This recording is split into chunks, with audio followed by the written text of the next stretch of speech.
এই সেই সরজু নদী, এই সেই মাটি যা হাজার বছর ধরে কেবল গল্প শোনেনি, নীরব সাক্ষী থেকেছে বিশ্বাসের, ভক্তির এবং এক গভীর যন্ত্রণার। এই কাহিনী কেবল একটি ইমারত ভেঙে ফেলা বা নতুন কিছু গড়ার নয়।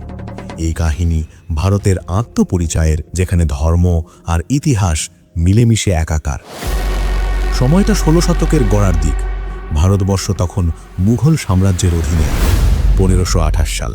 মুঘল সম্রাট বাবরের সেনাপতি মীর বাকি অযোধ্যার এই পবিত্র ভূমিতে এলেন। হিন্দু সম্প্রদায়ের কাছে এটি চিরকালই ছিল রাম জন্মভূমি, দেবতা রামের জন্মস্থান। মীর বাকি এখানে একটি মসজিদ নির্মাণের নির্দেশ দিলেন। নাম দেওয়া হলো বাবরি মসজিদ।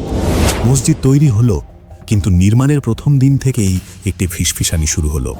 এটি নাকি একটি প্রাচীন রাম মন্দির ভেঙে তার ধ্বংসাবশেষের ওপর তৈরি। ইমারতটি ছিল পাথরের, কিন্তু তার ভিত্তি জুড়ে ছিল বিতর্ক। পরবর্তী 300 বছর এই বিতর্ক চাপা ছিল, কিন্তু তা পুরোপুরি মিলিয়ে যায়নি। সময় বদলালো, এলো ব্রিটিশ রাজত্ব। 1853 সাল। এই প্রথম চাপা ক্ষোভ জনরোষে পরিণত হলো। হিন্দু ও মুসলিম সম্প্রদায়ের মধ্যে ভয়াবহ দাঙ্গা শুরু হলো। ব্রিটিশরা পরিস্থিতি সামাল দিতে পারছিল না। তারা এক অদ্ভুত সমাধান বের করল। স্থানটি ভাগ করে দেওয়া হলো। মসজিদের ভিতরের অংশ মুসলিমদের জন্য, আর বাইরের চত্বর, যেখানে রাম চবুতরা ছিল, তা হিন্দুদের প্রার্থনার জন্য নির্দিষ্ট করা হলো। 1858 সালে মহন্ত রঘুবর দাস আদালতে প্রথম মামলা করলেন। তিনি চবুতরায় মন্দির গড়ার অনুমতি চাইলেন। আদালত আবেদন খারিজ করে দিল। সেই থেকে এই পবিত্র স্থানটি হয়ে উঠল একটি তালাবদ্ধ আদালত কক্ষ, যেখানে শুধু আইনি যুক্তি চলত, কিন্তু মীমাংসা হতো না। দেশ স্বাধীন হলো 1947 সালে। মনে হয়েছিল এবার বুঝি শান্তি ফিরবে, কিন্তু 1949 সালের 22শে ডিসেম্বর রাতে সব বদলে গেল। মসজিদের কেন্দ্রীয় গম্বুজের নিচে অলৌকিকভাবে রামলালা বা শিশু রামের মূর্তি আবির্ভূত হলো। হিন্দু সম্প্রদায় এটাকে ঐশ্বরিক ইঙ্গিত বলে মনে করল। মুসলিম সম্প্রদায় এটাকে দেখল চক্রান্ত হিসাবে। সরকার দ্রুত পদক্ষেপ নিল। তৎকালীন প্রধানমন্ত্রী জওহরলাল নেহরু জেলা প্রশাসনকে মূর্তি সরানোর নির্দেশ দিলেন, কিন্তু স্থানীয় কর্মকর্তারা রাজি হলেন না। স্থানটি সিল করে তালা ঝুলিয়ে দেওয়া হলো। শুরু হলো এক নতুন আইনি অধ্যায়। তালাবদ্ধ ইমারতের বাইরে চলল হিন্দুদের প্রার্থনা আর ভেতরে মূর্তি। 80 দশকে এই ইস্যুটি রাজনীতির মূল স্রোতে উঠে এলো। বিশ্ব হিন্দু পরিষদ এবং ভারতীয় জনতা পার্টি রাম মন্দির আন্দোলনকে জনসমক্ষে নিয়ে এলো। মন্দির ওয়াহি বানায়েঙ্গে স্লোগান ভারতের প্রতিটি প্রান্তে ছড়িয়ে পড়ল। 1986 সালে ফয়জাবাদ জেলা আদালত তালা খুলে দেওয়ার নির্দেশ দিল। এই সিদ্ধান্ত আগুনে ঘি ঢেলে দিল।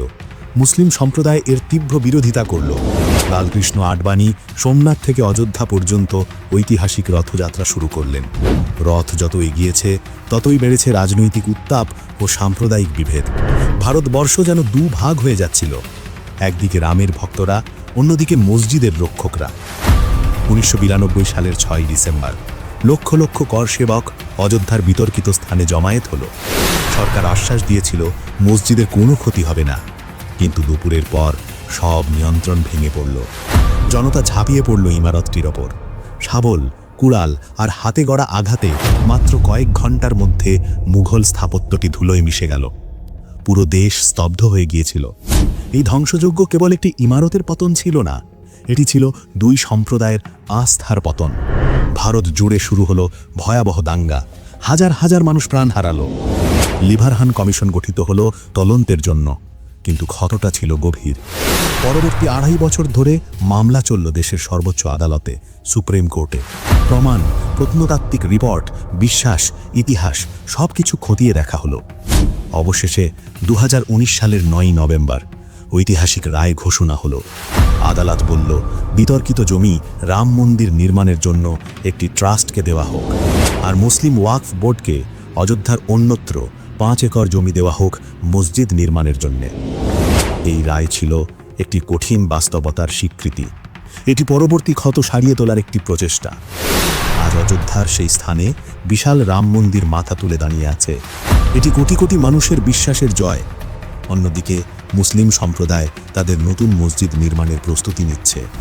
অযোধ্যার এই দীর্ঘ যাত্রা আমাদের শেখায় যে ইতিহাস জটিল হতে পারে, বিশ্বাস শক্তিশালী হতে পারে, কিন্তু শেষ পর্যন্ত সহাবস্থান এবং শান্তি একমাত্র পথ। বাবরি মসজিদ হয়তো আর নেই, কিন্তু তার বিশ্বাস চিরকাল ভারতের সম্মিলিত চেতনার অংশ হয়ে থাকবে।